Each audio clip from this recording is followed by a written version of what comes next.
I've ever seen anything like this. I mean, Naira rain. But I've heard some people, some social media users say that some people during these sort of parties, they buy these, is it fake Naira or, I don't know what they call it, but yeah, like dummy Naira. Dummy exactly. Naira or stuff like. But you know, Nigerians were debating online that how is it that this happened since April, I believe early April, and you know, TOMPOLO has not been called in. But you know, these EFCC responded to Nigerians. In a post on X, they shared a screenshot of that video with the caption, "Nobody is above the law. TOMPOLO will have questions to answer." It's good that the EFCC has responded to this, but let me take the, you know, sort of comments that we saw on X. This is from Street Lawyer, who wrote, "After embarking on a 5-hour journey to cross the high seas to get to his country home, I bet you wouldn't dare tell him he is under arrest. The very last person you'd question is TOMPOLO. If you call it a challenge, I'll be here to watch your space for years to come.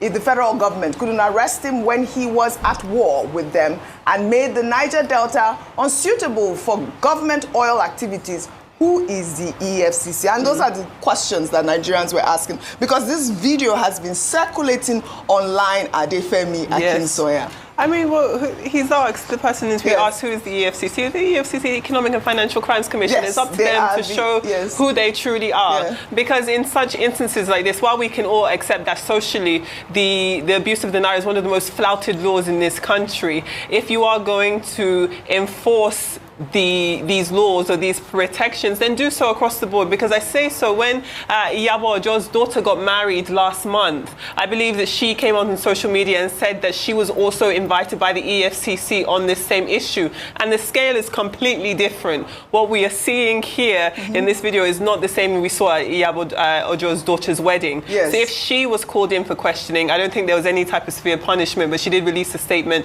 saying that she was unaware that she had broken any laws and, you know, apologize. Then we'll have to see if the EFCC truly are the EFCC they say they are. Yes, I mean, you know, some Nigerians have said, Dr. Abati, maybe the EFCC should reconsider this Naira enforcement policy because it borders on culture and traditions. I mean, we've known that Nigerians love to spray Naira. Even other cultures have adopted our Naira, you know, spraying that we do. You see them spraying dollars and pounds in parties now. But, you know, there's also that question as to who are the people that the EFCC would arrest and who are the people that they would not arrest. Okay, I'll answer those questions.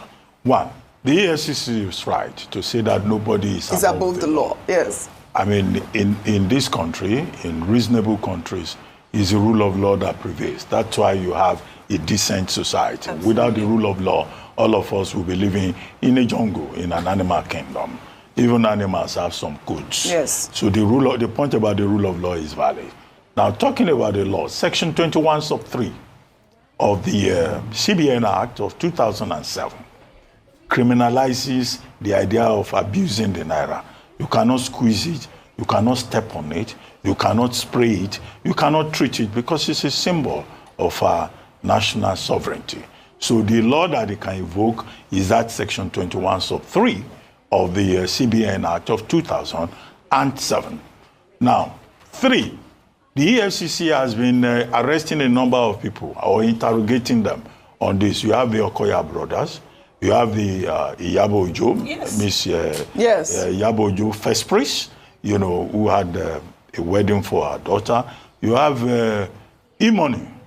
You have Imoni. Yes. And then you have the famous case of Bobrisky. That's Idris Okuneye, who, you know, allegedly, emphasis on allegedly, spent 6 months in prison for the same offense. And the EFCC has been, you know, campaigning that nobody should spray money. Now, in Tompolo's case, General Tompolo was having his birthday. And that was the celebration that was shown in his home in Baramatu Kingdom. And then we had this. I mean, the Naira rain, as you call it, or whether it is some kind of thing, I don't know. But, of course, this looks like an abuse of the Naira. But the issue is it Tompolo that was spraying the money? Is it Tompolo that was abusing the money? Because there's something in law, which they say that criminal responsibility is personal. You cannot go and arrest somebody, Mr. X, for an offense committed by Mr. Y, which was the question you raised. Yes. That how do we identify people? But in this country, there has been abuse of you know, criminal responsibility. Yes. It's called substitutional address. And it has been established, Section 7 of ACJA 2015. Akman versus State, Odogu versus State, ACB versus Okonkwo, that you can only arrest the man who has committed the offense. You cannot go and pick somebody's daughter or somebody's husband because the wife has done something else. I think that's the gray area there. Yes, that is it. All right. Reactions trailing the media parley organized by the Minister of the Federal Capital Territory, Nyesom Wike, on Monday. The minister, who made a surprise appearance at a high-stakes PDP Governors Forum meeting in Abuja on Sunday, reaffirmed his commitment to the People's Democratic Party. Wike advised the party to zone its 2027 presidential ticket to the south and warned against repeating the mistakes of the 2023 elections, where failure to adhere to zoning principles caused internal divisions and defeat. Let's listen in before we take some reactions. When this came, that, oh, we'll do this, it will not work. Not tomorrow, and I say, oh, we can tell you that, look, stop this here smartness. So you don't see your party coming out victorious in 2027 election with the situation on ground now? When you send president to where? You don't send president to the north. No. Was that Your Excellency with yes, I told them. See, the point is selfishness can kill a system. Take for example, if Mr. President runs, for example, and wins, for example, 2027, by 2031, APC will send their presidential ticket to where? To the north. PDP will do what then? Then you come back again and say, no, since APC had gone to the north, let's keep it in the north. I mean, what kind of smartness is that? Nigeria today say the south is occupying the presidency. Why not as a party? Come out openly now. Our presidential candidate will also come from the south. Now, you don't want to do that.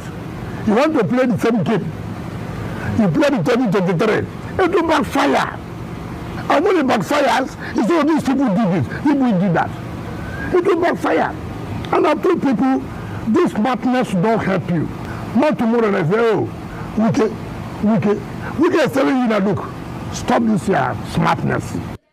All right. Wike is advising the PDP to stop the smartness. I mean, Sunday was quite a day, wasn't it, Dr. Abati? When we saw that video of, Minister Wike, attending that meeting. And I understand that he was actually invited to that meeting, which really puts our political landscape in some sort of, I don't know what to call it, whether jeopardy or not. But, you know, like I said, we want to discuss some of the reactions from this parley and the fact that, you know, the PDP, I mean, Wike has now, you know, re-emerged as a serious stakeholder in the PDP. Let me take this one from Dr. Udo, who wrote, now, 2027 is shaping up exactly the way some of us expected. Wike and his group are once again pushing the Southern Turn agenda. They plan to front Seyi Makinde for the presidential ticket. But now, I have even more clarity on the likely combination of political moves they may employ. Pushing Makinde alone won't be enough, I anticipate. Wike will attempt to outmaneuver Peter Obi, just like he did in 2023. Here is how I think it will play out. Wike will rally his team around Makinde for the PDP presidential ticket, while also reaching out to Peter Obi with an offer. They'll support him in the 2027 elections if Makinde loses the ticket to Atiku. The strategy is to ensure a three-horse race again, allowing Tinubu to emerge as the beneficiary. The PDP governors will present this as part of their so-called Southern agenda. It's either Tinubu or Obi, but definitely not a Northerner. I mean, that is from this particular ex-user. And, you know, people have shared their opinions on what's happening. And I like this tweet from Fashi, who actually detailed, you know, because Wike is saying that the PDP should zone to the south. But let me just pull up this tweet from Fashi. He actually detailed where the zoning has been since 1999 till date. He said, North, Yar'Adua got 2 years. Buhari got 8 years. And that's a total of 10 years to the north, correct? Then to the south, OBJ got 8 years.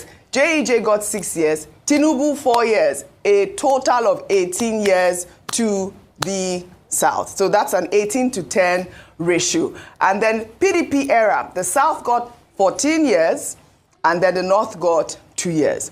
Now, APC, north 8 years, south 4 years. Now, his question is, based on the above, which zone and party shortchanged each other? These are the questions, that 18 to 10 ratio. Well, in the meantime, Dr. Abati, before I come to you, Abdullahi Ganduje, the national chairman of the All Progressives Congress, has stated that the People's Democratic Party will cease to exist before the end of 2025 due to internal divisions. Ganduje, who stated last week that he sees nothing wrong with Nigeria becoming a one-party system, citing China as an example, asserted that the APC is gaining momentum under President Bola Ahmed Tinubu, with many political figures defecting to the party. He also dismissed claims made by Sule Lamido, former governor of Jigawa, that the APC will disintegrate and that former PDP members, including him, will return, calling them baseless and illogical. This is from Ganduje to Sule Lamido. But also, you know, last week Friday when Ganduje made that statement, Dr. Abati, about the fact that there's nothing wrong with, you know, Nigeria turning into a one-party state, citing China. I'd like for you to address that as well. But also, the big topic is about Wike is emerging again as a strong stakeholder in the PDP. Well, we just had a conversation this morning with Senator Gabriel Suswam, former governor of Benue State, on this Wike factor. One of the questions we put to him in the People's Democratic Party, a man who worked against the interests of the party, showed up at the meeting of the party on Sunday. We were told he was invited by the chairman, acting chairman of the party. The same man had a media party. And at that media party, he was saying that, look, the PDP will not stand any chance in 2027 if he does not field a southern candidate. In that regard, I said this morning that he appears to be consistent. That was his position in 2023, which led to his, leading the G5, and also his decision to support the presidential candidate of a rival political party. Now, I see a contradiction here. Now, Minister Wike has been very consistent in saying that he's committed to President Tinubu coming back in 2027 for a second term. Now, how is he going to work on this dictation? That's the question. That is given? If indeed the PDP, which has not found the courage to discipline him or expel him for anti-party activities, chooses a southern presidential candidate, is he going to abandon President Tinubu? So it speaks to the nature of Nigerian politicians. Yes. It speaks to the nature of the fact that many of these political parties are actually in disarray.